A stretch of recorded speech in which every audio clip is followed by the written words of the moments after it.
Hello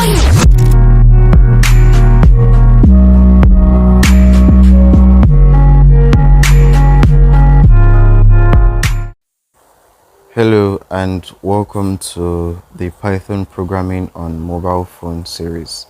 And in this series, we are going to be talking about how to install the PyDroid 3 app, which is what we're going to be using to write our Python codes. And we're also going to talk about how to set it up. So you should go to your Play Store, and when you are in your Play Store, let me just make this slanted.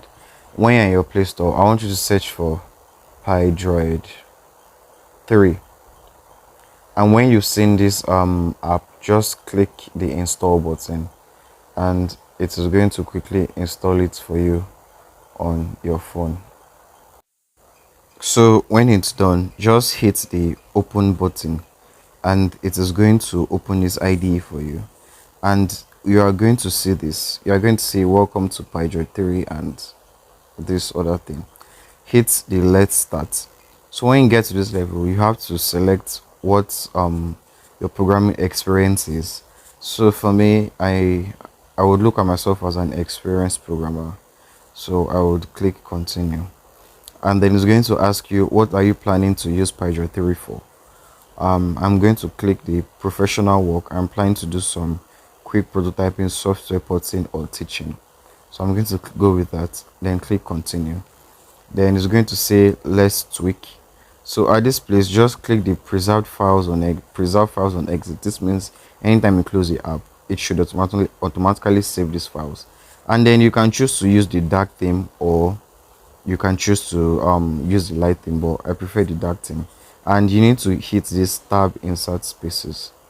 So click continue, and then it says what type of programs are you planning to run.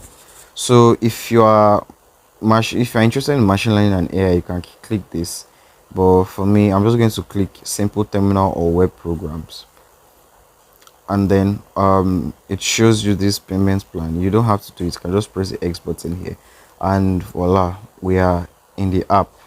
Now if we come over to this navigation button here, we can see a lot of other things here. We can see we can go to the interpreter, and we can also go to the terminal, and you just click allow, so it will have access.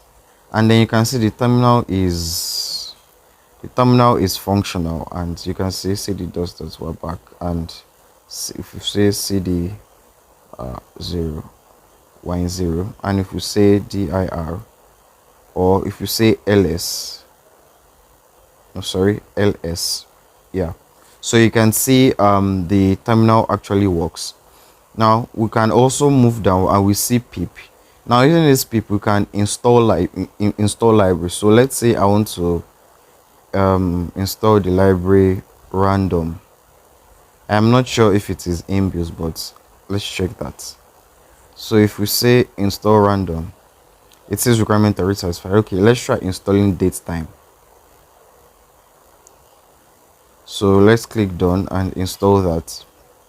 So this is going to collect the datetime package online and install it.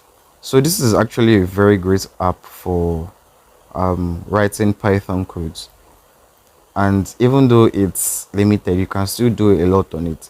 I mean, you can even build a small Django application using this app, and as you can see, it's installing the datetime library. So it says successfully installed datetime. Now if we come over here too, we can see share. You can decide to share your stuff. Then you can see settings, terminal settings.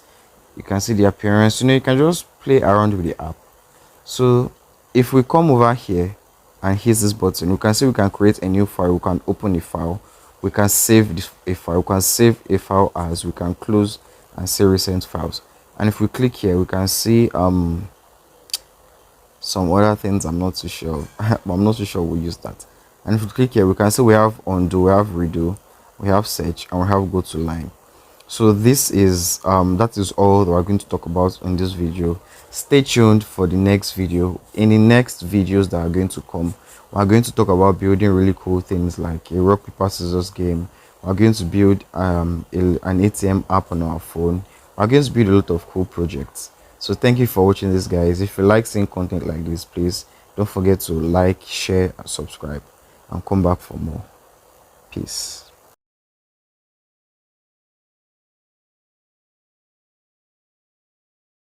Where are you?